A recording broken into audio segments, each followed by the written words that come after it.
Hello, welcome to another episode of Guy in a Room with Comics.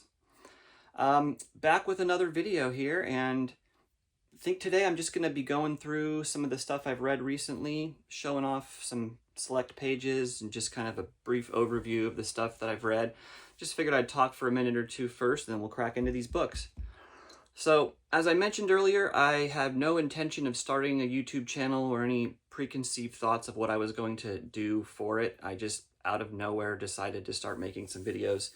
And so I'm still trying to get a feel for what I'm even doing here. So I wanted to thank you guys for being patient while I try to figure it out.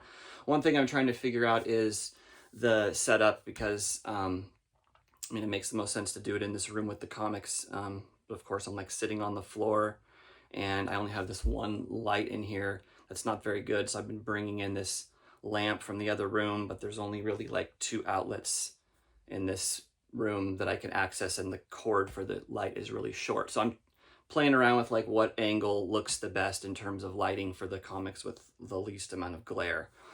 So I'm just kind of messing around with that. If you have any thoughts on that, let me know. Also, and just in terms of what types of videos to make, I did some haul stuff. I did some deep looks into some comics. And, I know a lot of people watch videos, they don't want spoilers on videos. And I did spoil a lot on the last video for those 2 series I looked at. And so I'll probably start to mention the beginning of each video if I'm going to, actually spoil some stuff. I'm just basically kind of using the few YouTubers that I've watched as some inspiration. So, on one side, you've got someone like For the Love of Comics who has incredible videos with tons of editing and a lot of really insightful things to say. You've got Earl Grey, who has just like the most amazing collection ever. And just all of it is looks at the books. You don't really see him. And on the other side, you've got like Damien, who's mostly reviewing, more modern comics with a little editing, and then Comic Crack, who's just rolling live every time. And, these guys do a really good job of insightfully explaining stuff about the books without spoiling things. So I don't find myself, as I stumble over my words, I don't find that I have the right words to really try to sell the comics yet. Maybe that will come with time. I'll just talk about what I think is cool about them. And if something comes to mind, then I can go deeper, I will. But for right now, I'm just kind of rolling as it happens. So this is just stuff I've read in the last week and a half. This is a new series that just started from Boom called The Last Day of H.P. Lovecraft. And I picked this up solely for the art by this gentleman, Jacob Rebelka. He's Polish, I believe. And this was a really good comic. The first thing I remember reading by Jacob Rebelka was a while back. He had a series also from Boom called Judas. I think it was 5 issues. I've got that in the boxes here somewhere. And now I remember it being good, but it kind of just left my mind fairly quickly. And then very recently, this series came out. I didn't just reread this, but I grabbed it out to show you guys some more of his art. This is another from Boom. I think most of the things he's done have been from Boom. These were the main titles, but he's done a few other things too. So this is When I Lay My Vengeance Upon Thee. Long title. I don't know about you guys, but ever since Something is Killing the Children, it seems like everyone loves these long sentences for titles. I'm getting very, very tired of it. In fact, sometimes I will literally pass up on a comic just because the title is so long. I think it's ridiculous. But this one caught my eye. Look at the art. It is a... this is like a demonic possession comic. And, damn, look at that. His art is really good. I read a little bit about him online because his art looks to be all done practically, and he does all the coloring too, so it looks very painted. It looks like a lot of watercolors, but maybe it's like gouache or something. I don't know exactly, but definitely there are watercolors in there. So I think this is all done practically, not digitally, but I could be completely wrong. That is a super sweet image right there. The series was good. It wasn't like blowing your mind but essentially this guy becomes like a new exorcist that's training under this guy here, and it's like he had committed some type of crime or wrongdoing and gets brought in to help this guy with exorcisms in some other country, where it becomes obvious over time why they send people who might be a little sketchy themselves. So I mentioned on another video that I'm not extremely versed in Lovecraft. I do have a book of Lovecraft stuff that I just have never got around to reading, but I've read the Richard Corbin adaptations and some of the like early 90s adaptations. One other book that was really good. Let me grab it real fast. This comic here, At the Mountains of Madness, put out by Sterling. This was a really good graphic novel too. But this probably would appeal more to people who know a lot about Lovecraft. I still really enjoyed it though. So it's written by Romuald Giulio. Jacob Rebelka does the art. So look at what you're getting into here. Super duper beautiful art. And it is a pretty limited color palette. A lot of the pages have a lot of red, like that incredible page right there. And then a lot of them just have a lot of like white and gray. And typically if you just overdo the gray, it's pretty bad, but this is like very well done gray. Look at the figure there. This guy's art is just really interesting. It's so unique. It's almost got kind of a three-dimensional look to it, but very nicely painted. So this is H.P. Lovecraft on his deathbed in the hospital. It's no surprise, it's the last day of Lovecraft. And then we have this guy that comes to visit him, and he's got this newspaper, Doomsday. You can see the Twin Towers on there. It's like, what's that all about? Isn't this 1937 or whatever? And then he's got another newspaper on this one. War's on. Bush calls Saddam a cancer. So I don't know. This is just issue 1. It's not a spoiler. Is this guy from the future? They don't explain. But the art is really nice. And the story is fairly interesting so far. It hooked me pretty well. So this guy comes to visit H.P. Lovecraft. He's got this suitcase. He rolls in with this suitcase right here. He opens it up and he builds this contraption that's in the suitcase. So kind of a magical type of thing. He's assembling some stuff. And he starts talking to Lovecraft. And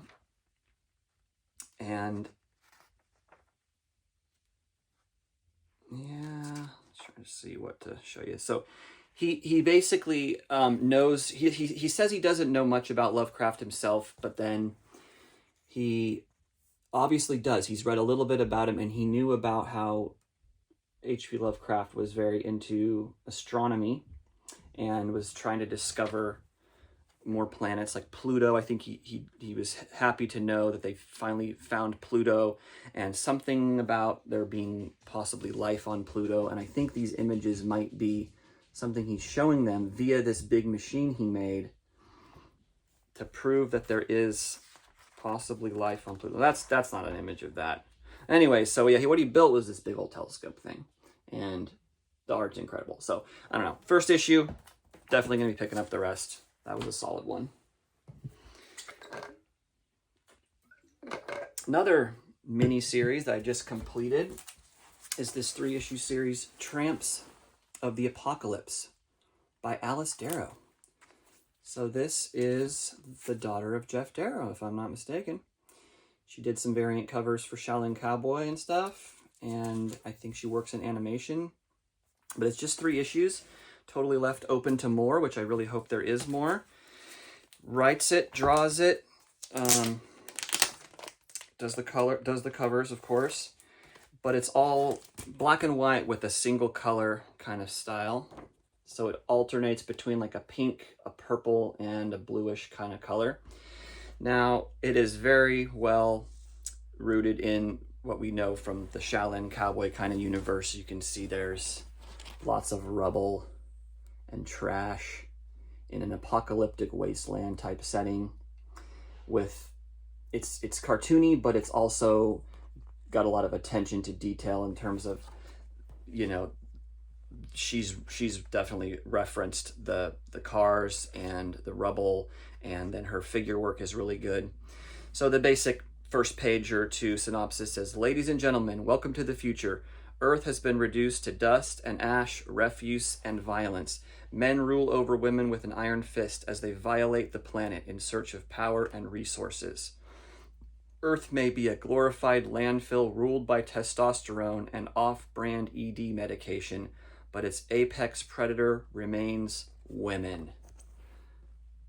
So this is a comic about 3 badass chicks rolling around in this VW bug and just trying to take care of these scumbags. So all the whatever's left in this wastelands of the world is ruled by these guys, and they don't like the chicks. It's a very simple plot.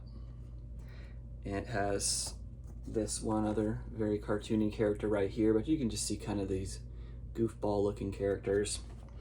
That's interesting. There is one little blob of blue coloring on that page. The line work is all kind of like one line weight, so it doesn't look like there's any variation in it. So kind of reminds me of Shaky Kane in that sense, and it looks like it could be done digitally. But one thing I love is if there's a shot where there's multiple things that appear in different panels, like on the first page when you see this milk carton and stuff, it's in all 3 panels, and you study it closely, you can tell she definitely redrew all of those. She didn't just copy and paste it over and over. So they have a nice skirmish on this first issue with these guys, and find out that there is some kind of secret artifact that they have to track down, and that's basically the gist of it. One of the things these dudes have is this virility musk. All these cans, some kind of aerosol can that gives them their strength and virility. So I definitely won't spoil this, don't worry about that, but just show a few more pages. You can see the colors do change. The characters are very funny and lovable. You've got one of these main guys here with these sweet shades and this ridiculous shirt with that sweet spear gun, smoking a cigarette on a bicycle. I think he's got like a weird little chastity belt. Yeah, or no, that's a different guy. But anyways, it's got some of the ridiculous violence that you would expect from a Jeff Darrow comic, but it's just through the eyes of his daughter. It's very simple.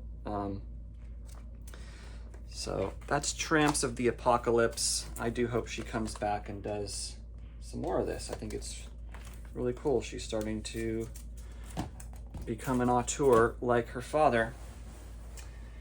Here's just a single issue I happened to read. Finally got my hands on this first issue of Hillbilly by Eric Powell. I do love The Goon. I think Eric Powell is absolutely one of the most talented artists around, and I just love comics that are all written and drawn by one guy, and his coloring is just insane. His switching from pencil to ink to watercolor, and you can't go wrong with a character like that. Look at that guy. Big old clear he's got. So this isn't new. I don't really worry about spoiling it too much, but it's just the backstory of this cool guy, this hillbilly guy, and he's telling his story to this young boy of, how he came to be. There's this big hog guy right there. It's very funny, as most Eric Powell stuff is, and just populated with cool characters like that old hunchback lady. It's been at least a week since I read this. I'm trying to remember some of the main points, but I don't know. I'm gonna track down the rest of this for sure. That was a standout comic for sure. Okay, I finally just finished off the 6 issues I have of Blood Rain. This is by Tim Tyler. This is not the best Tim Tyler, but I do like Tim Tyler quite a bit. That's an extremely cool cover right there. I'll bust out this first issue because this is the one that's got the second color in it. And get the year on this. This is Fathom Press, so that was Tim Tyler's own publishing company. July 91.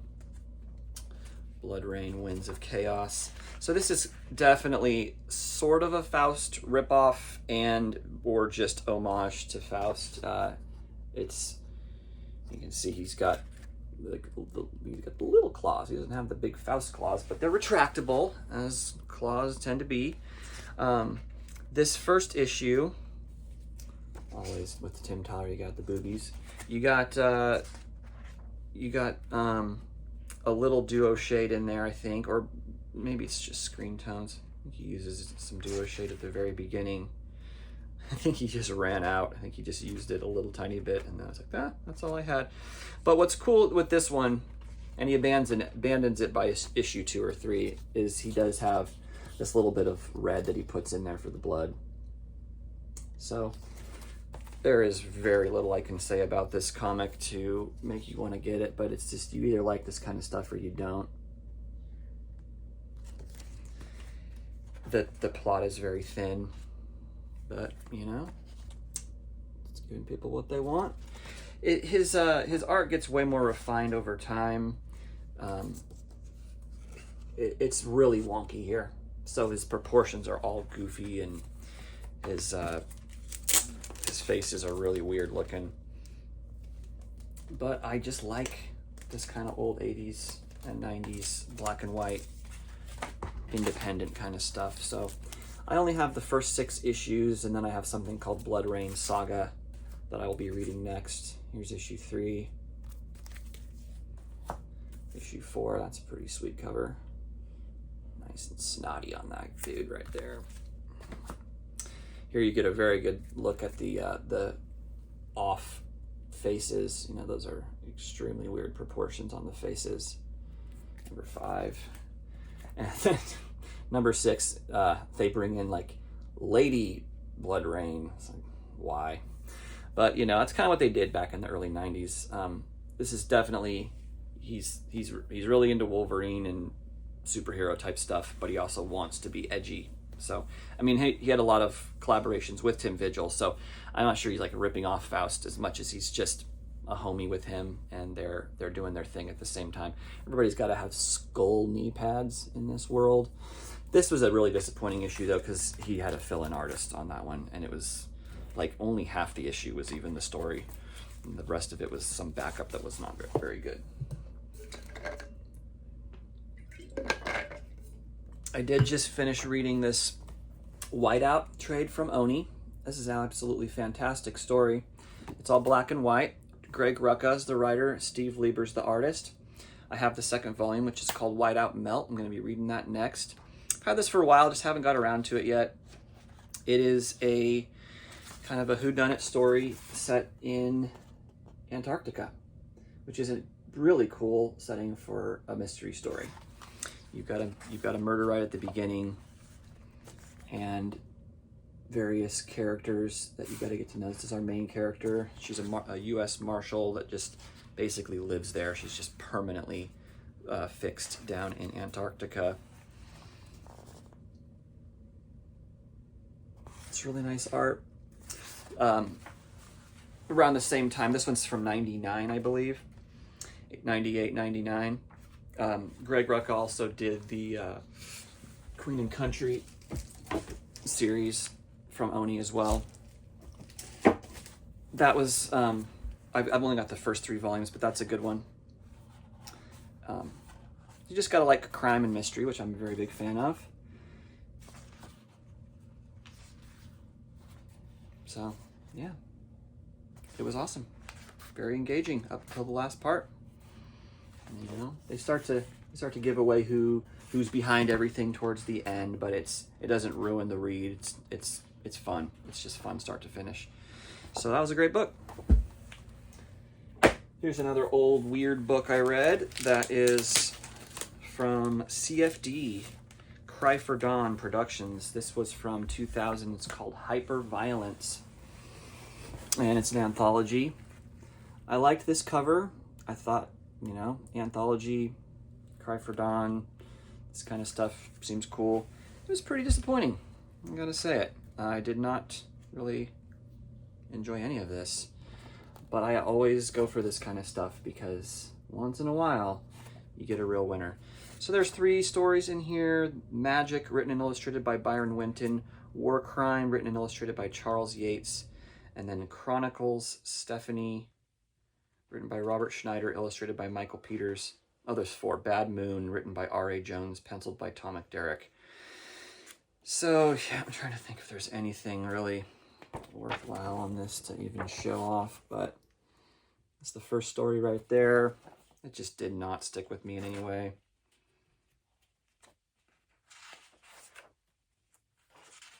I can barely even remember what that one was about. That's a pretty cool page right there. That thing, some kind of crazy rabbit coming in, slices that guy into 3 pieces.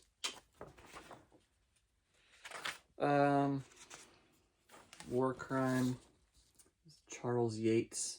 It's Y-A-T-E-S. I thought there was a Charles Yates that was Y-E-A-T-E-S. This art's not too bad.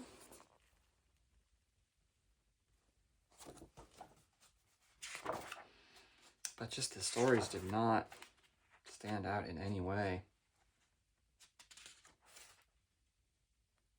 Yeah, this next one was pretty dumb too. So anyways, let's move on. She recommending good things. Oh yeah, the last one was just awful. But you know, what do you get for like $2? Okay. Another older comic. I just read the first 4 issues of this Catwoman by Brubaker and Darwin Cook with inks by Mike Allred. Booyah, that's a team right there. This was a stellar comic. Very cool. It's got the, you know, got that feel of the Batman animated kind of thing going on. Darwin Cook designed a new Catwoman costume. I've not really read any other Catwoman solo titles aside from that one I think was from 1989. But this is a really great comic. This is from 2002. It's on newsprint, like some of the last newsprint. Catwoman, I don't know if she was already good or not, but she, you know, she's good now.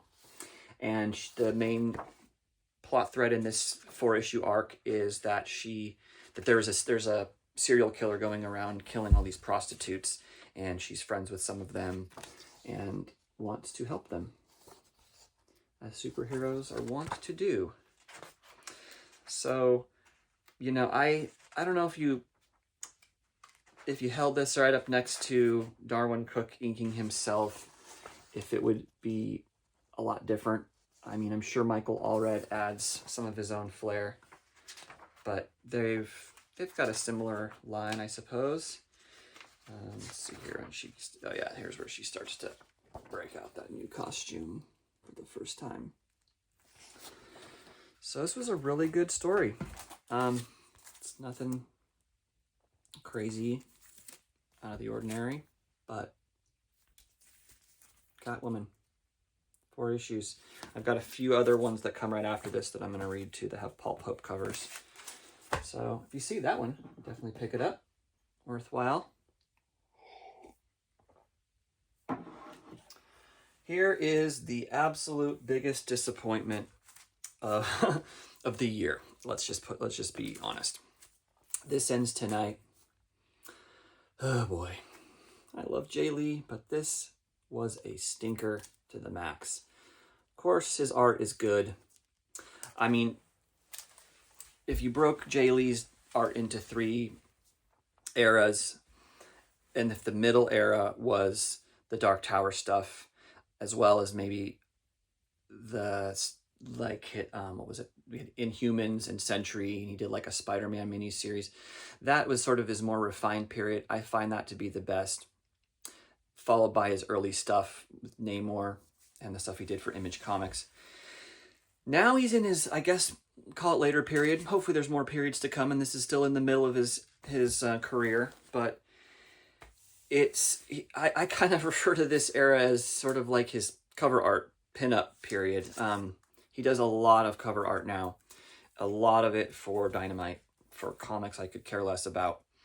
So when he finally gets on a title that he does the interiors on, I'm just so excited about it. I'm just, oh, finally, years have gone by, and he's finally going to do an interior art. And he teamed up with Jerry Duggan, Kelvin Mao, and Robert Wyndham, 3 different writers. The same exact team, the same writers, and Jay Lee and his wife June Chung on color did another series for Image recently called Seven Sons. That was a 7-issue miniseries, and it wasn't as bad as this, but it definitely did not really do anything for me. It was pretty bland. The writing in this is so bad, and it just doesn't make sense at all. It's kind of like each issue is a separate story of these different women that all come to sort of together in the 3rd issue, but really poorly executed. It's these women go to Las Vegas. It all takes place in Las Vegas. They're out there partying it up, and then you find out that they were actually some kind of weird assassins and stuff, and I don't even see the point in trying to explain to you whatever I can recall about which of these women were from which organization or whatever they do. And they keep using like, "This ends tonight." They say it over and over like it's clever. Honestly, this has the feel of a story that maybe these other 2 writers that are not Jerry Duggan are young and trying to break in, and they're friends with Jerry and are like, "Hey man, can you like put your name on our comic too and like help us get it in?" I mean, I don't want to be insulting. Maybe that's not at all what happened, but it just has the feeling of a very amateur first-timer comic writing. That's some cool imagery. I don't deny this art is great. Once again, it's not my favorite era of Jay Lee art. This is this kind of more brush look that he does. He's gotten way more into like brush art, whereas before it wasn't this like light. This inking looks very lightly done. Like he uses his brush very delicately, and like they don't flatten the blacks. Okay, here's a really good page. This is a standout page right here. So why couldn't I have made this comic? This is not anything that happens in the comic. This is a flashback to these ancient people who were warring since the start of time, and now there's the last 2 remaining members are these women who were they exchanged them from one family to the other at birth or something. But it's just the whole thing is fighting, which I love fighting, but you gotta have some kind of story. I mean, nah, you don't. You really don't. But maybe you should. I guess I'll put it that way.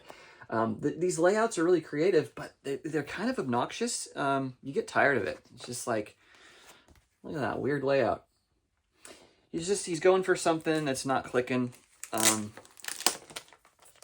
Just a really disjointed story, and the characters aren't like lovable in any way. They're kind of reprehensible people. So man, 2 thumbs down. Man, bummer. And Damien didn't like that one too, so I gave it a shot anyways. Here's one I got recently. That is, I read just last night. This little mini comic called Hutch Owens Working Hard by Tom Hart. This handsome young lad. This was from 1994, and it was a Xeric winner. Maybe that's why it got on my list. I have no idea. It was funny in a way, but it didn't really go anywhere. It was just kind of like this main character, Hutch Owen, looks, I guess, a little bit like Cartman, sort of. He's just a troublemaker. Everyone hates him. This guy in this this executive kind of like runs this town, and Hutch Owen is just kind of out to fuck up all of his plans. He makes friends with this little kid. This little kid's trying to build like a little fort. He has a different name for it, but it's just a dilapidated fort. Anyway, there's a parade that comes to town, and Hutch Owens wants to throw a monkey wrench in the parade. So that's kind of just what the whole comic's about. It's really thick. It's like 58 pages, 54 pages, something like that. So I wouldn't rush out and find this comic, but it was cheap. Here is a pretty cool book I got. This is a large graphic novel, Ghost Agents. It's more of an anthology, so much bigger than a standard comic. Very odd, it doesn't have anything on the spine, except for just those symbols. But this is from Cosmic Lion Productions, which is, it first came to my attention when Cartoonist Kayfabe was going and they had that Wizard, the magazine thing. So this just seemed like a cool thing to get. I also know there's another Ghost Agents book that has art by Ken Landgraf. I haven't got that yet. I got to get that one. So this is, it doesn't have any table of contents, which is kind of odd. It just jumps right in. I'll just try to find some of the standout pages, but there's not too many different characters. Probably forget the names of them since we got Donna Prentice. This is the main character, Donna Prentice. And most of the comics involve her. This one goes sideways with some black and white, but most of it is really cool color. All the art is great. It's not anyone I've heard of. So it's really cool to get this really nice, thick book full of short stories, all with very competent art, very nice coloring. A lot of it does appear to be done digitally, with mostly very simple stories that are just fun.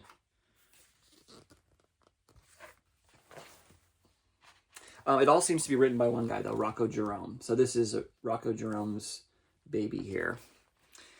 And he seems to be onto something. She's like a spy. And guys want to kill her. And she tries to stop that. So this is a $20 book. I definitely did not pay that much for it. But it was fun. It's a really fun book. Oh, that's some psychedelic shit right there. That's cool.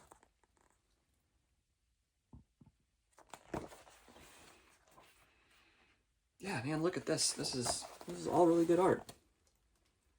Got some Master of Kung Fu looking dude right there. Some cartoony monsters and stuff right there. So if you can find a copy of this at an affordable price, or even the $20 is worth it. For you get a lot of bang for your buck. Geez, $20 is like 4 issues now. That's crazy.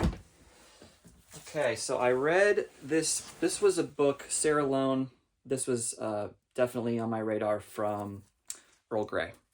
So, as he mentioned in his video about this comic, the only downside to this edition is the size. This is by Sumerian, formerly Behemoth, and they are tiny comics. Very nice quality. You know, for the $5.99 you pay for this, you get like seriously a whole graphic novel's worth of reading. One of these issues takes me the same amount of time it would take me to read 5 other comics at least. Now the dialogue is very, very small. By the way, I do recognize that I am a lucky man that I don't wear glasses when all of the other YouTubers I watch pretty much all have glasses. So I'm fortunate in that regard. This art is gorgeous. So Eric Arnoux, and on the story, Arnoux, David Morancho art. So I didn't look this up. Is it French? Is it Italian? I don't quite know.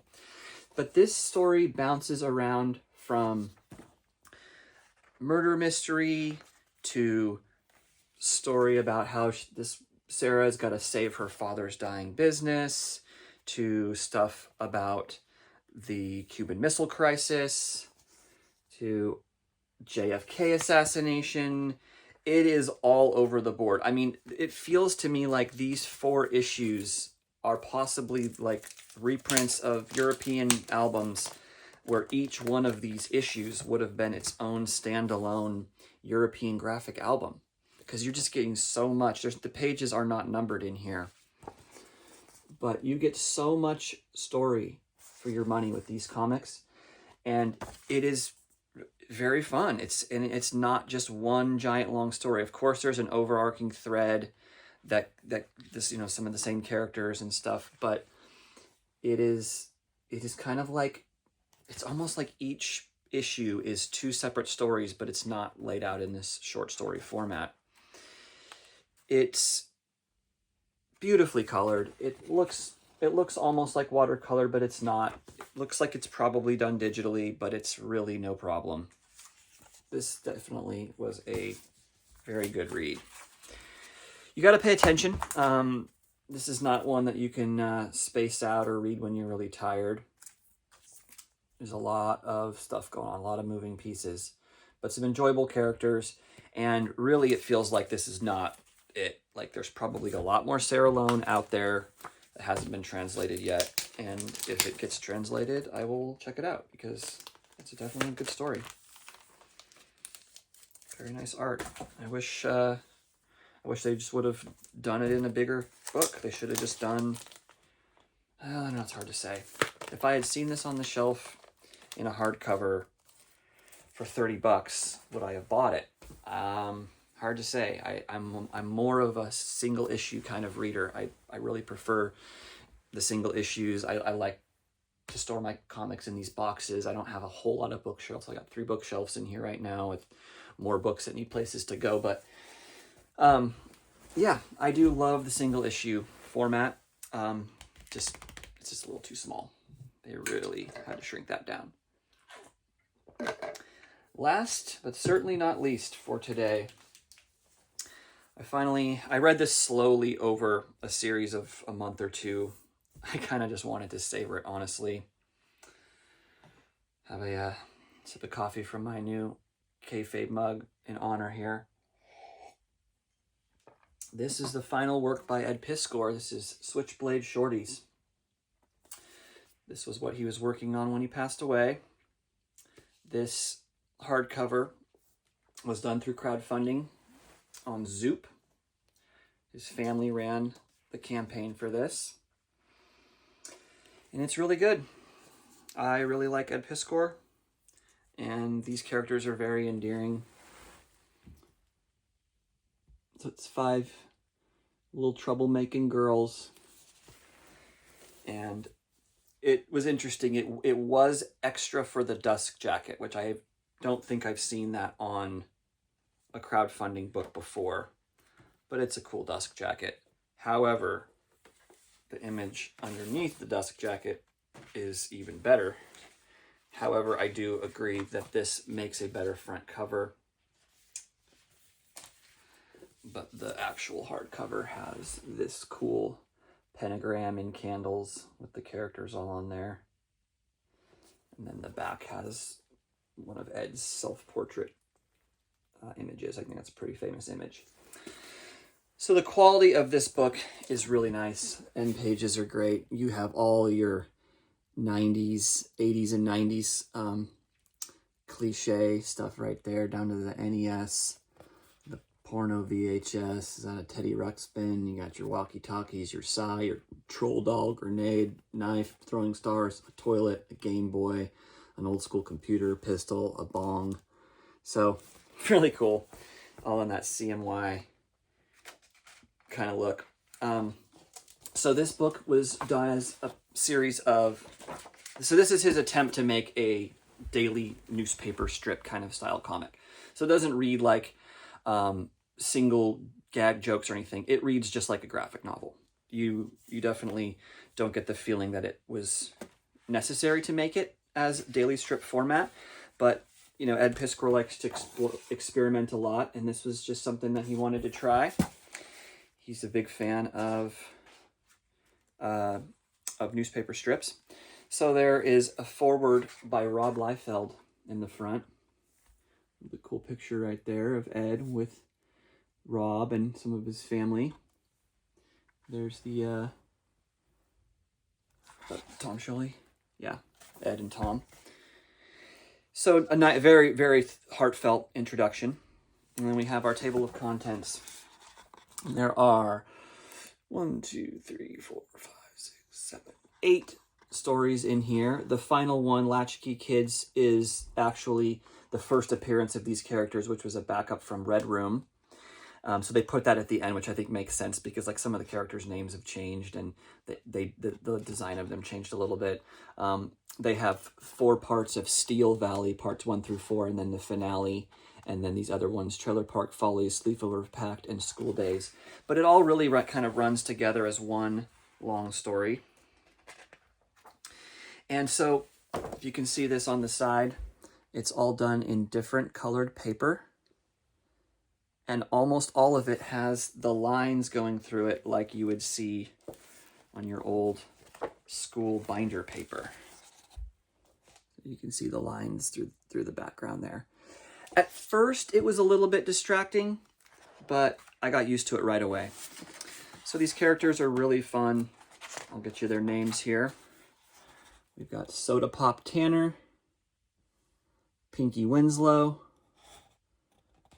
Sheena Belvedere, Charlene Charlie Horse Kinnison, and Foster Lambert. 5 very unique personalities. These characters are very well fleshed out. The only thing that can be a little bit annoying about this comic, and you know, you get used to it just like anything else, is they all have their own unique speech impediments. So, you know, one of them has a lisp, one of them has a stutter, one of them can't pronounce her R's correctly. So they all just have their own little quirks. And to me, that's awesome because it's just more of a way of fleshing out the characters and trying to make them real, which is great. So the majority of the main plot of this is there's a missing kid in their town named Petey Wheatcakes. And one of the kids has a crush on Petey. And so it's a big mystery on what's going on, where Petey is. And they, of course, want to find out. And one of the main things that they end up finding out is that there is something loose in this town that is vanishing people. And this is not a spoiler because these are characters that are in it the whole time, but they meet an alien and he becomes their friend. It's kind of random, but you know, it's comics, man. What do you want? You got your typical Ed Piskor crazy faces, crazy guys like that. But it's not that over-the-top violence that you would get from Red Room. So yeah, each strip, each new chapter starts a new colored page. They always start with this kind of page right here where they have the 5 characters giving a little spiel about something. Usually it's something it's all related to a topic. They don't tell you what the topic was.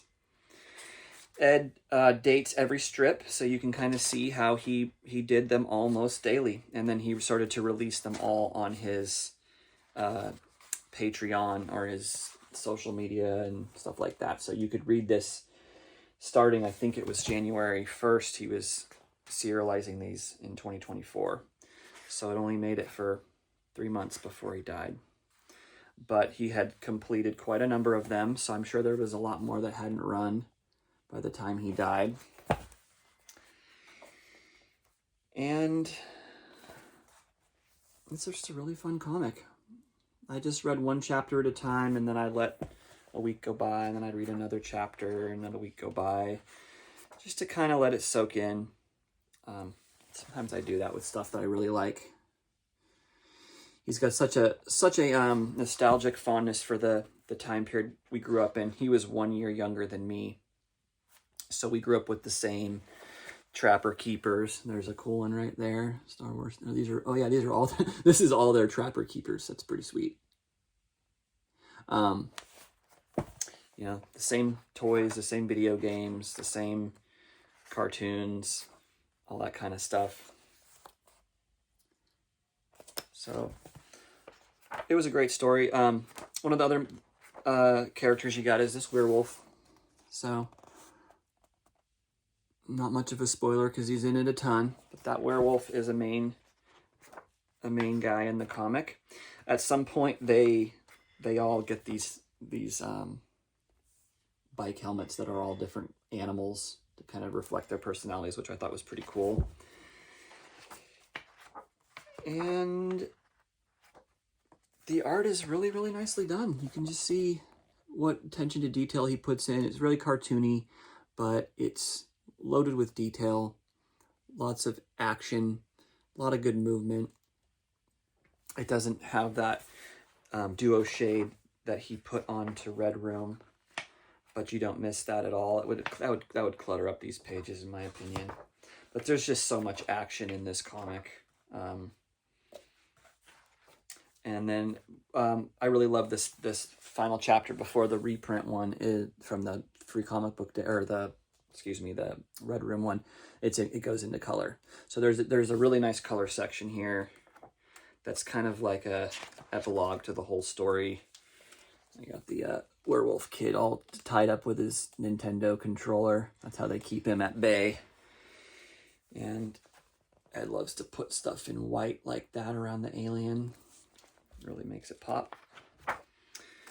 So this is probably not going to be too easy to get now. I have no clue if there is any intention by any other publisher to print this. I was kind of surprised Fantagraphics didn't put it out, because Ed has worked with Fantagraphics so much and had a very good relationship with them, won a couple of Eisners. Here's that Latchkey Kids reprint. This is awkward, I gotta be honest though. This book is already kind of awkward to read, you know, this sideways format. And then when you gotta flip it that way to read this, it's kind of bad. You just gotta lay it down on the bed and lay next to it or something. But yes, coloring is really good on this. Then at the end, it was almost enough to bring a tear to your eye when we have, after some extremely cool pinups, this one's by Jim Rugg, ballpoint drawing of all the characters. Then the other kayfabe Lieutenant Tom Sholey with some of the monster characters that appear in the comic with the kids in silhouette. After those two pages, we have a number of pages that are photographs of Ed throughout his life. So we have this little tribute to Ed done by his brother Bobby, and showcasing the different comics that he came out with. Just a little synopsis of his career. And then each page is just a little one or two sentence blurb. That's from his mom. And then just a bunch of photos of Ed from throughout his life. Back when he had hair, for example. Meeting famous rappers that he obviously drew in Hip Hop Family Tree. And it was just a really touching thing to see. His dad says, "I gave my son a famous nickname when he was little, Herman Schmedlap." That's all his dad has to say. But you know what? Straight and to the point. Just sometimes a humorous anecdote is a great way to deal with grief.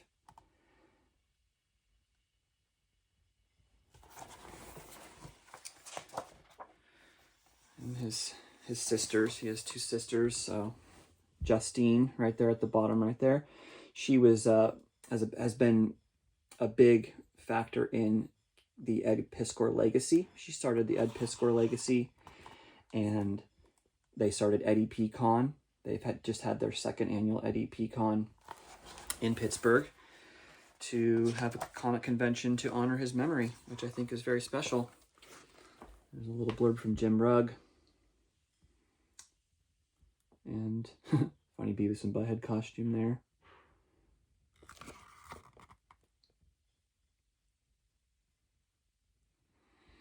There's that other image again. That's it. Switchblade Shorties. Switchblade Shorties. Had to get that when they announced it. Well, that's it for me today. Thank you guys for watching. I'm sure I'll be back with another video. And I guess I'll just sign off with Ed and Jim's classic sign off. Read more comics.